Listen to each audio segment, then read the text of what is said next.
to Cage Minds. I'm Mika Frankl, and this is a new feature, Cage Minds Face to Face. Yeah, hey, we get to get face to face again. And first up, Tevin Dyce joining me. Sir, good to see you. How you doing? Good to be back, bro. Good to be back. How things been? It's been a while, right? It's been a while. It's been like over a year and a half. Shit, it's been like a year and a half since I fought, so I'm ready to get back in there. I'm hungry. Very hungry. I'm bored. After the Bellator fight, did you ever dream you'd be a year and a half later like, I couldn't find a fight, there was a pandemic? How crazy has everything been from what you expected leaving that fight? Crazy. Like, I've never thought I'd be, especially like I feel like I'm in my prime, so to have a year off in my prime was just, but I also think everything I learned this year, I'm a much better fighter. I'm more technical, I'm more relaxed. And I feel like that's my biggest attribute now. I'm more relaxed, and I feel like I have like the high level skills everywhere. I'm a great grappler, and I'm really good striker now. So I feel like my biggest problem was just combining it and just slowing it down.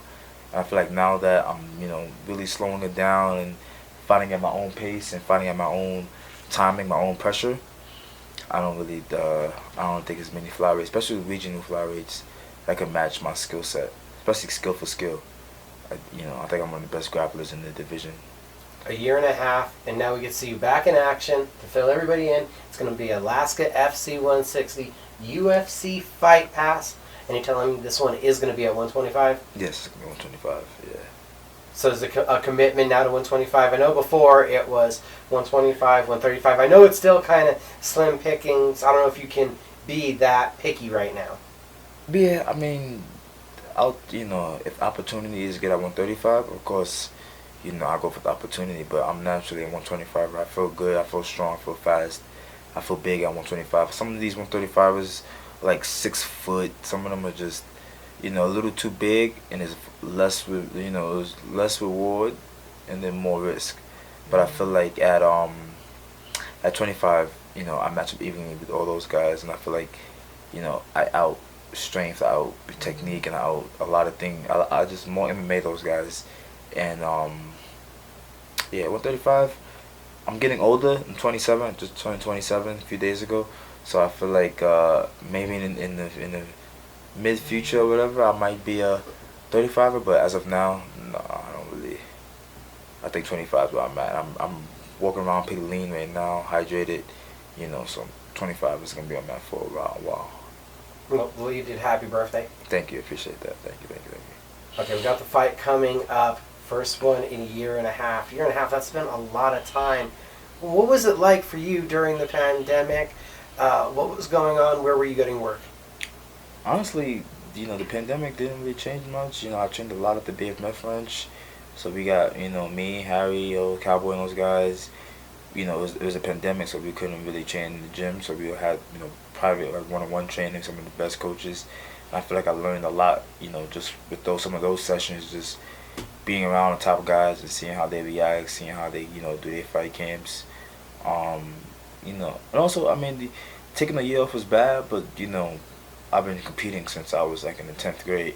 But taking the year off, my body, for, I lost a year, but it's not like I've never been, I haven't really been knocked out at all. I haven't been dropped in the gym. I have, so, I'm 27. I'm still young, of course, but, I feel like I don't have much miles on me. I've been training a lot since I was a kid, but I feel like taking a year off and just getting my body to come back, even if, I still wasn't, like one of those fighters. So there's some fighters my age who've been knocked out like 10 times already, so they really needed the year off.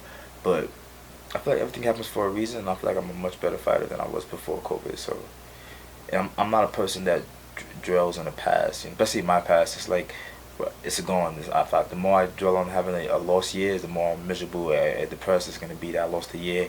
When, who knows, 27 might be the best year of my life. So I just go with the flow nowadays. I'm a little too old to be stressing about things that's already done. And what about the rest during that time? You kind of touched on it a little bit. Probably nothing big, but there's always a nagging little injury, it seems like, with an MMA fighter. I know everybody says they're going to fight 100%, but there's always something bothering them. I'm pretty sure you're healthier. I mean, like internally, but every day is like a painful day. I feel like I got this Aura ring, and I'll work out one day, and it'll tell me to take like 3 days off. Because I feel like as pro athletes, especially as combat athletes, we don't understand what we really put our body through. Like the average human being probably doesn't burn 100 calories a day. But realistically, average human being, they wake up in the morning, they go to work, they do their job, they come back home, they don't even go to the gym, they don't train. Like one session in the morning, I'm burning like 300 calories. Then you got two more after that, and I just feel like of course you're always gonna have injuries,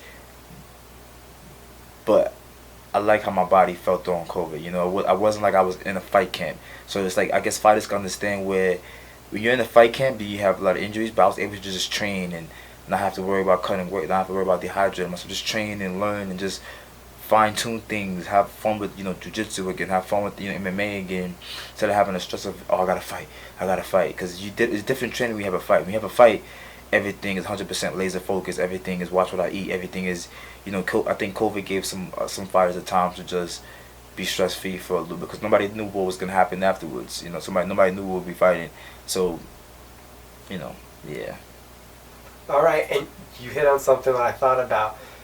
I've went to eat before with a really big person and who was a normal person and a featherweight MMA fighter, and the really big dude was like, look at the featherweight, like, you're gonna eat that much food? The guy looks up, I work out 4 times a day. I'm like, that's the key, people. I don't do it, obviously, but 4 times a day, something like that. Yeah. It's just, like you said, you're burning more calories, but you're active at a ridiculous rate throughout the day. Ridiculous rate, and I feel like I feel like one thing I love about jiu-jitsu, martial arts in period, but jiu-jitsu,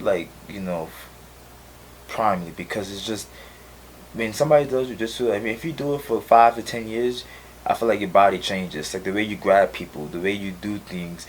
And if you do jiu-jitsu 3 times a day, 2 times a day, you're already burning like more than 500 calories, because 5 rows in, you're sweating, and I feel like stuff like that, I wish more human beings do, because it's a shame not to know what you could do with your body. Like, I feel like I've been doing jiu-jitsu since I was like 14, 15 years old. Without that, I don't know how I would be, because everything I know of jiu-jitsu now, just knowing that, like, I've just coming from grappling today, I submitted a guy who was 200 pounds. Now, it's not nothing bragging at all, but what if we at a bar, I'm 140 pounds, and this 200 pound dude is talking to my girl, being disrespectful, me not knowing how to fight, being you know what I'm saying, you can have insecurities, you're not gonna know how to defend yourself. But I feel like me knowing jiu-jitsu, I would wish a 200-pound dude would talk to my girl in front of me and everybody would have their camera out, because then jiu-jitsu is not like, and most people who do jiu-jitsu aren't people who are egotistic, unless you have some people who are like just assholes and stuff like that. But I feel like at the higher level you get it, you understand, it's like it makes you a different person. Like you just feel different, you feel more, I get the confidence. Because now in certain situations, you're not going to feel insecure. You're in a group of 100 people, you don't have to feel like you got to be the loudest one in the room, because you know if things come down to it in a one-on-one fight, there's not many people, average people, that can, hurt you or harm people you're with. And I feel like being a man, you have to be able to protect people you're with. And jiu-jitsu has always had me like, I could just, it doesn't matter the size of the person, doesn't matter how big they are, how, you still have an even fight. Whereas if it wasn't jiu-jitsu or martial arts, if a guy's bigger than you, then you assed out pretty much, So. Right. Now talking about that, you mentioned the jiu-jitsu. Who you been rolling with lately? I know there's Harry St. Ledger, his main coach, but who's some of the main partners? I go to Gracie Baja a lot, Amadeus, John Dodson. I roll with Ray Boy. Honestly, I feel like, and I'm not one to fake anything or throw shade. I don't know, I feel like Ray Borg, out of all the people I've rolled with, I feel like at my weight class, same speed, same thing, everything, I feel like Ray Borg is one of the best flyweights in the world. It's certain things, like I go with him and it's like a different, like, and I'm good. And I'm like, bro, this dude is fast, jiu-jitsu. So I feel like, he's one of the guys that, if everything's clicking, he could definitely be a world champion. Especially looking at the UFC champions now, I feel like, skill for skill, Ray has that. So being able to train with him, being able to roll with him, and guys like that on the daily, plus Harry St. Ledger, I got my dude Rodney, Jesse, a lot of these dudes at Jackson Wing too. I feel like we have a good flyweight, set. We have a lot of guys there. Dan is on the Ultimate Fighter now, so I feel like it's a lot of good grapplers, high level grapplers that I'm able to grapple with. Of course, back home in New York City, I'm getting the best roles, I think in the world. I think my team in my situation in New York where I train at Legends MMA, Bronx Jiu Jitsu, Animals MMA, Stevie Williams. I have a Hazel Gracie long lineage since I was 15. So I've always been in the room with some killers in Jiu Jitsu. So that's why I always feel like I'm one of the best grapplers in the room because, I just grew up with killers. Yeah, I just feel like me being calm and just being confident in myself, and I'm glad I'm fighting a kickboxer now, because now I can prove like, yo, look, I'm good on the feet. I'm a high level wrestler. I'm a high level jiu-jitsu player. So I feel like now that I can mix it up, I can switch my stances, I can do a lot of things. I got a lot of tools in my arsenal, and I just want to show it. And I mean, fight's a fight. Anything can happen in a fight. Right. But skill for skill, I don't think there's many guys at this regional level that could just match me skill for skill. Especially if I'm going into the fight clear-minded, there's nothing wrong. I'm just going matching skill for skill.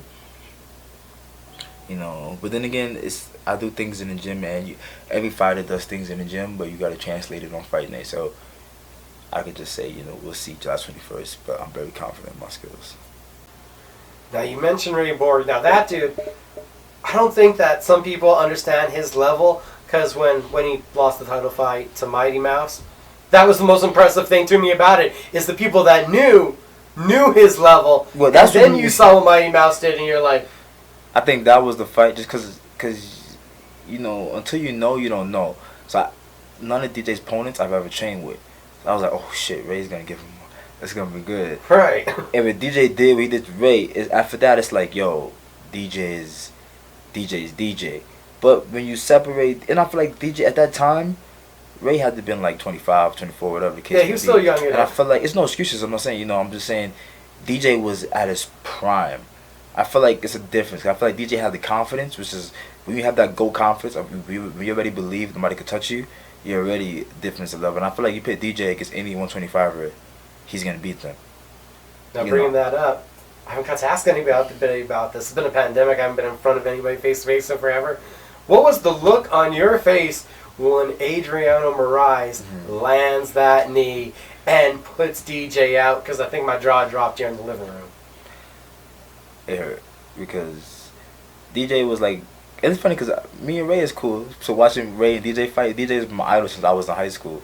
You know what I'm saying? And then I feel like Adrian is not a 125er. That's the obvious. He would never make 125 in America. No. Like, that dude was huge. You know what I'm saying? He looked like Steve Garcia. You see, like, right. I was like, we might as well fight at 135, 145. It wasn't, and I feel like that played a big part into it. And I feel like at 125, there's not many guys that beat DJ. And I feel like people was talking about how Figueiredo and Brandon Moreno, I feel like, I didn't think Figueiredo was that much of a, like, crazy, like, like superstar, as they were saying. DJ was saying it, and then, a lot of guys, they obviously proved it, So I feel like DJ is the GOAT at 125 at least. Man, I was one of those people. I was sure that Figueiredo performed so badly at 256 because it was a 3-week turnaround. We heard he's a huge flyweight. Nah, Brandon Moreno's a dog. I know that Brandon Moreno is good, but I just was like, we know he's good, but now he's going to get hit by a guy that's 145 pounds with a good hydration. I thought it was going to be different. It's kind of hard because when you weigh that big, it's kind of hard to not have a good hydration. Like, you could be the biggest flyweight on a fight night, but if you're 145 pounds of depletion, and especially Ben Moreno's a dog, first of all. So when you hit him, it's not gonna be just a one-hit knockout. And he moves his head. I feel like Figueiredo throws from the hip and he does everything with power, where you could throw a bunch of power shots, but if you hit a fighter with all your power shots and it doesn't drop me, my confidence was because now I'm like, all right, if he didn't drop me in the first round and he's only getting tired, right? You know what I'm saying? It's much of a low chance he's gonna drop me later on the rounds go. And two, like what my coach just said back home, is like, if you're throwing every strike that's telegraphed, you might land 3 or 4. But the next strikes you're going to land, if you're throwing the same strikes with all power from your hips as he does, it's not hard to like read that, you know, because at least Brandon Moreno was throwing combinations, mixing in takedowns. You know, it was Figueroa had so much to worry about that by the time he got going, Brandon Moreno was already like 100 meters ahead of him. And Brandon Moreno's a dog. I've been a big fan of Brandon Moreno since I think he's on Ultimate Fighter. I saw him It's part of the same management too. So. Michael Pettis, the one that Beneil Dariush talks about for the LFA title, and it was a good fight. I just didn't expect Moreno to come out also and go 10 right away. Just push his pace to the max right away. I thought it was a great game plan, and it did everything to key on every one of the weaknesses that Figueiredo had. That's what I was saying, because Figueiredo gets tired, and we don't see Moreno get tired. Yeah. And honestly, I feel like the fight he had with Askarov, he won that fight. So I don't know how judges score 10-8 nowadays, but I feel like Moreno, and we all know like Mexican culture, like, as Mexican boxers, their cardio is one of their strong suits. You know what I'm saying? Right. So they get better. And he said he one of his biggest idols is Julio Chavez. Right. That dude, boom, boom, boom, boom, boom. He's like, you're not gonna drop him. He's a dog. So I feel like Moreno being such a tough fighter and with good cardio and he could grapple and he could strike. So you put all those together, but mainly the toughness and the cardio. I think Figueiredo was kind of doomed from the start, because his things is he pressures guys, he breaks them, and he drops them.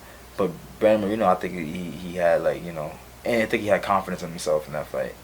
It was just a great fight for all flyweights. I really enjoyed that fight, and I really enjoyed the marketing, popularity, and the money they got paid as the other champions got paid. Because 2 years ago, remember, flyweights was about to get cut from the UFC. Right. So now it's like everybody's more interesting, and now it's like, oh.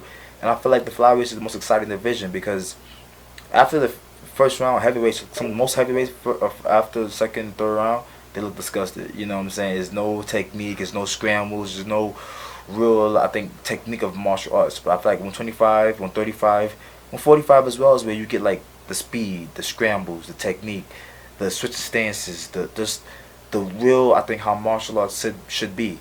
It ain't just a one-hit knockout. You have to do some things to break your opponent in technique. That's why DJ was so just, goated, because everything he did was just pristine, There was that point when it was DJ, there was Dominic Cruz, and there was Jose Aldo. And they all had something that they all, DJ was just fight IQ. Dominic Cruz he has the great footwork. Aldo was at the leg kicks and devastating knees and finishes, I feel like a GOAT makes everything, everything makes a different GOAT, yeah. And it really had those flyweight divisions on a different level. Now, right now, those lower weight classes, now as a flyweight, you feel like you're kind of a little boxed in on focusing on the UFC, with Bellator kind of hasn't really toyed with 125. I mean, there's Brave, there's a couple other out there globally, but do you feel like you're kind of pulled into being focused on what the UFC is doing for the division? Yeah, pretty much. I feel like, I would really appreciate PFL and Brave. I really don't understand why PFL wouldn't have at least a 135 division. When they was WSOF World Series, their most exciting division was 135, because they had Marlon Moraes. Right, and they even had Timur. They had Timur, yeah. So I was that was their most exciting division. So you would think they would have a 135 or 125 division. Bro, they have a 155 lightweight women's division. I'm not saying anything about that, but as MMA, people, we know it's not many lightweight MMA fighters. If it wasn't for Kayla Harrison, that division wouldn't even have been a thought. Respectfully, I'm just saying. No, so it's like 135 in the UFC, 135 in Bellator, 135 everywhere else is the most stacked division. It was in WSOF. So I'm like, at least y'all have the sponsors, y'all have the partners, they have the money. So I just don't understand. It don't even gotta be for $1 million tournament. I feel like the lighter weight classes don't get the respect we deserve for the skills we have. Because ain't no way a heavyweight is going to do half the things me and my flyweight teammates or flyweights around the world could do, or bantamweights could do, with the scrambles and just going for fucking 20 minutes straight and just, technique for technique. But we don't get the attention we deserve. We don't get the recognition we deserve. We don't get the opportunity we deserve just because we're lighter men. Well, I feel also like MMA media is very dedicated. And MMA media, a lot of dudes want to work and want to be a part of the media. So there's a lot of guys covering all these different promotions. And I don't know if it's felt the same way in the gym. But it feels like this year the PFL, formerly WSL, they have done a very due diligence to try to compete with Bellator to become that number 2 and really challenging them for their spot in the industry. Oh, I think PFL is dope. I like the camera angles, the referee angles, and it looks no different than the UFC production wise. They're not, and from what I've heard that people that fight from them, they're not paying much different than these big promotions either. All of it is close. Anthony Pettis is there now. They're getting good money, so my thing is I like all these big promotions. Gotta ask you also about what is it like being part of a power corner, because that's kind of how it was described to me. You and Rodney in Carson's corner, kind of a power corner, she said. Man, I've seen some of the photos. Nothing like cutting weight with you two, it looks like. Man, when it comes to cutting weight, me and Rodney fight the best. That's fact. When it comes to cornering, me and Rodney probably the best in Jackson me the corner, to be honest. Besides you, I'm not mentioning Jackson and Greg. Whatever, yeah, we don't mean the head coaches here. Not whatever. But if you're a fighter Jackson Mink, you need a corner. I know a couple of guys. But I'm just saying, I feel like me and Rodney, we cool, and I feel like we're also funny because I feel like when you're a fighter, you need to have somebody that also knows the anxiety of fight weeks, the nervousness. So nobody's gonna keep pushing you and ask you questions or be up in your face. I understand. When I'm on fight week, I don't like to be bothered. I don't like to be talked too much. Other people have different things. People like being talked. But I feel like when it's fight week, you have to go with how the fighter wants. And you have to understand, like, okay, what's your pet peeve? Do you like to be talked to? Do you like to be because everyone's cutting weight, everyone's different, and I feel like fighters only understand other fighters. And me, Carson, Tally, Rodney, Jesse, AJ, Patchy, a lot of us, Streaker, it was just a lot of us, Caleb, a lot of us, we all just, came under the same umbrella as Harry. Harry brought us all together, and we all linked up, and I feel that's one of the biggest reasons why we all stayed out here as long as we did, because we all had each other, and we all could corner each other, and we all had the skills enough. Like, I'm a very good grappler, Rodney's a very good striker, so at the very least we can always, look out for anybody else, look out for each other. So that's one of the best things I think I got out here. I got like a good group of friends that I think I'm gonna have for the rest of my life, good family. And you can only become family when we travel and fight together and bleed together, you cry together, you go through anxiety together. I don't think the average human being doesn't even understand what real anxiety is. I feel like some days you might go through other anxiety, but I feel like as a fighter, the anxiety you deal with every day at a high level, I feel like I wouldn't wish that on anybody. GSP said it the best. It's like it's one of the worst things you deal with it, because you can't please everyone. One, and you're constantly thinking like, did I do the best I can? We constantly, and our brains always trick us. Our brains always saying we didn't do the best we can, or this and that, and just constantly feel like your stomach is upside down. You constantly feel like you gotta throw up, and I just think fighter anxiety is kind of like the worst, but it's one of the best, because to me it's the best feeling in the world. It's like a drug or adrenaline junkie, because you're so scared, but then when you go in the cage and everything is like, it's like nothing. It's like peace, and then you fight and you win. It's like I just overcame something that was a huge fear in me. You know what I'm saying? It's like I feel like every fight you win, even once you lose, lesson learned. But every fight you win, it's a crazy feeling. It's kind of like Dragon Ball Z. You get stronger after every fight, mentally wise too, because every fighter, John Jones has told me, and it feels good when you talk to fighters like John Jones. They say, I'm scared every fight, but after every fight, you believe in yourself more and more, to the point where your confidence in yourself is so high that people can say what they want about you, people can do what they want about you, and it's not gonna phase you. You know what I'm saying? My life is my life, and I'm gonna do what makes me happy. That's how I grew up too. My dad always raised me to never care what nobody think and always be outspoken. And I feel like fighting helps that, because everybody's scared between they go in the fight. Don't let anybody lie to you. But when you win the fight and your adrenaline is like, yo, I overcame this, it's just a great story to tell your kids one day. And I can't wait to tell my kids all these fight stories of how, nervous, how confident, how just focused I was. You know what I'm saying? And it's just, I feel like it's kind of like a legend to me. I wish I had a dad that was a fighter. I've always grown up thinking I wish I had a dad that was always a fighter. me and my dad shared like mafia story. Like we like Sopranos. We kind of shared those kind of boundaries. You know what I'm saying? Yeah, genre. Yeah. It's Casino. We shared that. Yeah, those but I've always had a thing for like boxing. Right. My uncle was a karate guy. And I'm always since I was a kid. I just always loved like fighting. Right. And, you know, I always wish I had I always wish I had a father, somebody that was just. Into it as you were? Yeah, so by the time I grown up, I already know Buster Douglas, knocked out Tyson, you know, just stuff like that I had to learn on my own, where I wish it would have been super cool, and I can't wait to have that with my kids, you know, when he's like my age, or younger than me or whatever, I could tell him about Buster Douglas in the 80s and the 90s, knocking out Tyson. It's just stories like that I could just go through with my son, and when he gets older, hopefully becomes a fighter, you know, he enjoys it, and it's just, you know, that's my biggest goal.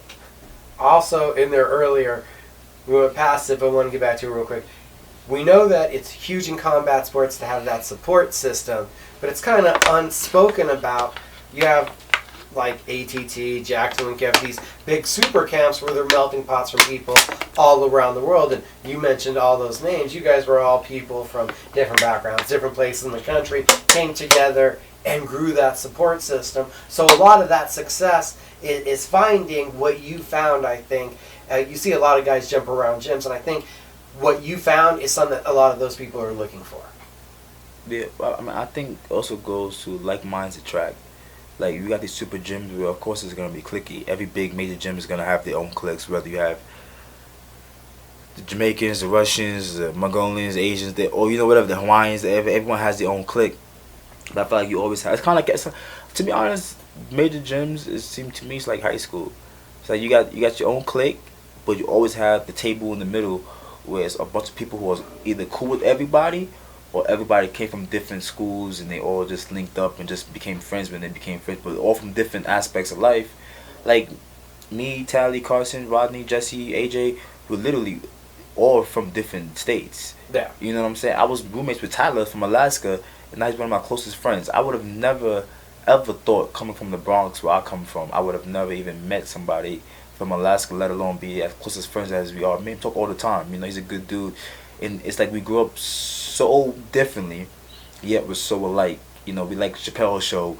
We both, like, you know, joke around, goofy, both smoke weed, like, you know, good peoples, and, you know, and I feel like I wish there are some bad things in the world, but I feel like a lot of people we were more alike than we are different. It's just getting past the whole political, getting past the whole insecurities that people have. But I feel like major gyms, at least going to Jackson Wink, it's like a melting pot of. I got friends from Russia. I got friends from. I got friends in India now. I got friends in England. I got friends in Rome. I got friends in Germany now that I talk to on the regular. And like I have some pictures of where they're from. I go to the Bronx, like, yo, that's the hood. And then we go to Germany, and there's like beautiful statues, and it's cool. I would have never known how Germany take care of their citizens, and, you know, I got Canadian friends, and it's crazy how, you know, you just learning different cultures, and I feel like that's one of the biggest things. The second biggest thing I think martial arts has taught me in life, because I feel like if I were just growing up in the Bronx, my life would be totally different. Like, I'm glad I spent 2 years in Mexico. I would have never known people who live like this. I would have never seen a house like these kind of houses. To me, in New York City is not, you know, I come from New York City where everything is a skyscraper, you know, so. A skyscraper, or you get out of the city and you see these old English houses. Old English houses, old wooden houses. I'm like, huh? And my brother's just like, what are you looking at? I'm like, I've never seen it. I'm from Adobe Land, dude. Wooden brick houses. It's like, you know, no parking out here. I could park anywhere. I swear to God, the best thing in New Mexico or the West Coast, and my New Yorkers, they might not know it. The best thing is I could leave my house anytime I want. Come home, have a parking spot. If I leave my house at 3 p.m. in the afternoon in New York, I'm gonna drive around for at least 3 hours if I get lucky to find a parking spot. It's definitely been a whole different world moving out here for you. Oh, for real. And, you know, I think New York City is 10 times better. Just the food and just what, you know, the food, the culture from where I'm from. But learning new experiences, you know, I live in Jamaica, and Jamaica was, you know, a good experience to learn too. I traveled to for Carson's fight, we went to Pensacola, Florida. I could not imagine being able to grow up in that town. That's like one of those Disney Channel movie towns where nobody do anything and it's just like the town, just the town, you know. And I just like I grew up in New York City where it was just I step out my house, it's multiple stores. It's like I could just walk to the store. I can just go to the club, go to anything, go just walk anywhere I want. It's people around me, it's big buildings. In Pensacola, once it got dark, it was dark, and there was nothing around besides darkness and swamps. And it's like people just grow up like this. Like I grew up playing Manhunt throughout New York City and the train stations. I grew up, so it's cool to me to see like other walks of life. Like people out here, they didn't really play Manhunt. Everyone play tag and stuff like that, but I just seeing different games and different upbringings, and to me it's just cool, but it's very different. And I feel like that's one of the best things I learned from martial arts, just travel. I would have never experienced Alaska. It's one of the most beautiful places on earth, and it's crazy to me. And you're returning up there for a fourth time. You gotten used to it. You said you hope it's your last time, but you've gotten used to it a little bit. Yeah, I've gotten used to it, basically because, bro, I've been trying to find a fight for the longest. I was supposed to fight XFC. The guy, the fight didn't happen. They won a local opponent. Didn't happen. I'm trying to get back on Bellator. They haven't had a 125 fight since our fight, me and Zaruk's fight. What else did I have? I got offered for the LFA fight, but the other dude didn't take it.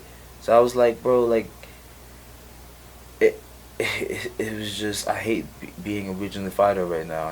It's just, when your biggest worries have to look for fights, and then sometimes you get matched up with 2 weeks notice. I'm like, I've been in the game for a minute. I'm not taking no 2 week notice fight.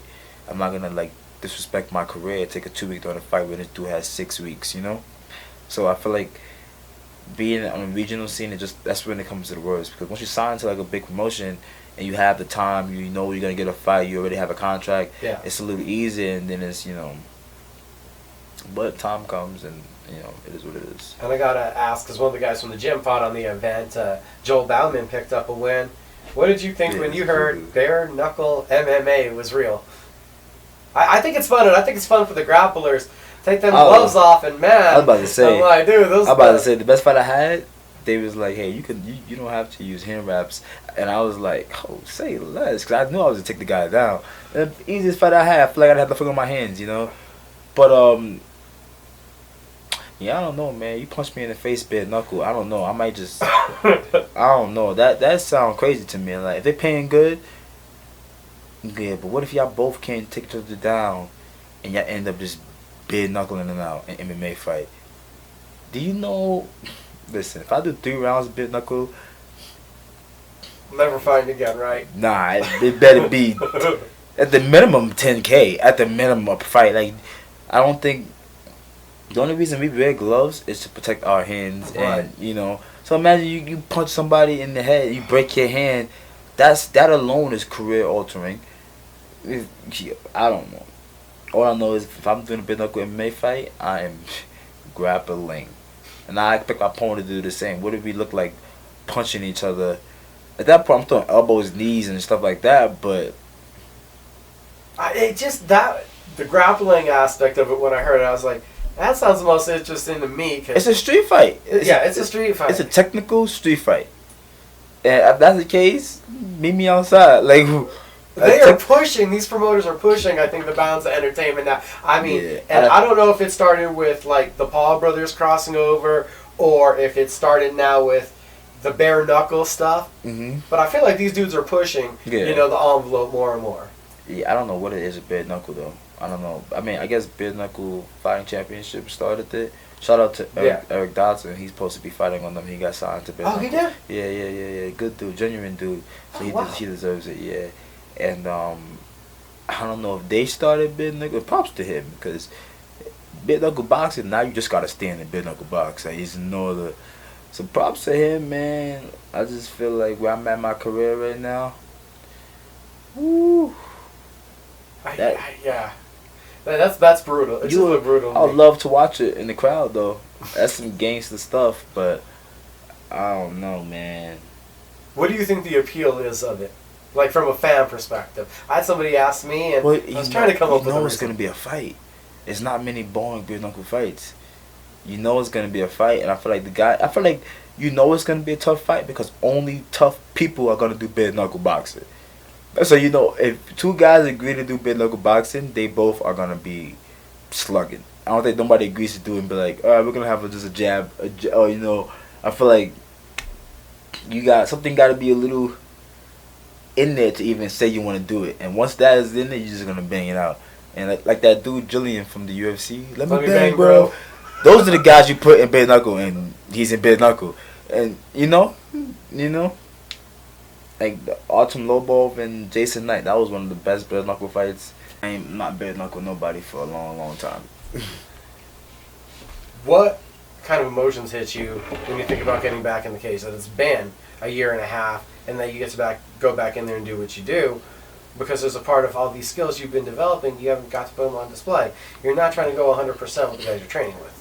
Exactly. So, but I think this is gonna teach me to be more calm, because this is the biggest test. Cause I want to go out there and just go to the wall. But if I go out there and just be calm and just go how I go and do how I do, I don't see it ain't going any other way besides in my favor. And a year and a half off, but Dominic Cruz is one of the best fighters in the game. He says he don't believe in ring rust. And I feel like I don't believe in ring rust either. If you punch me in the face, I'm gonna punch you back in the face, and a fight's a fight. So I feel like, yeah, everybody gonna have, like, even if I didn't have ring rust, if I fought last week and fought the next week after, I'm still gonna have the same nerves. It's a fight. So what is ring rust? You know, I'm gonna be nervous regardless. I'm not gonna even know what emotions I'm gonna feel, because it's gonna be all the same nerves, you know. But what I do know is, throughout COVID, I've still been sparring twice a week, so sometimes 3 times a week. So I feel like the instincts and the movement, everything is still there. It's just fighting that, and we don't spar too crazy, but we don't spar too light either. So, I mean, the paces that we go is at Jackson Wink is really not that far away from a fight night, especially if you really get in there with somebody. So I feel like I push my body enough to know, and I feel like I've been fighting long enough to know a fight's a fight. You know what I'm saying? The nerves are gonna feel crazy up until you get in the cage. Then it's gonna feel like I belong here. This is my time. You feel like a god in that. Like Mike Tyson would say, he would be super scared, and as soon as he gets in the ring, he's just a pony. He feels like a god. He feels like no man can touch him. And I feel like every fighter has that. When you're nervous, but when you get in the cage, it's like, all right, the door is closed. I'm not gonna let you break me. I'm not gonna let you beat me. Now we have a problem, you know. So, and if I come from you fight or you flight, so I don't think ring rust is ever gonna be a problem, because I feel like you pressure me, you hit me, I'm never gonna. But if my last fight, I fought a great kickboxer, didn't drop, you just TKO me, on the feet, referee stopped it. I'm not ever gonna give up myself. I'm not ever gonna just think, oh, this is, yeah, no. Got the fight coming up. It's good to see you back. It's been a while. Does it feel like a restart almost? That you get to restart things up now once you've gotten a fight book and it's been this long? Yeah, it really feels like that. But also, I feel like I'm running the best race of my life. I started this camp already in fight shape. So when I got the fight, it was like, oh, this is perfect. So I feel like I'm a new fighter, but I feel like I'm the same Tevin, and I feel like I just can't wait to just get this win and just keep the ball rolling. Because I feel like in my mind, it's telling me I get this win, I can fight in August, September. And I just want to keep it rolling. I want to contend the series shot. I want something big, because, excuse me, my management is good enough and is getting everybody in, Rhythm Sports. So I feel like they know I have the skills. They see what I could do. I just can't wait to, just get this fight out the way and really talk to them and see where we go forward from the future. Awesome, sir. It's great getting to talk to you. Thanks for doing this. Appreciate it. Thank you, Mika.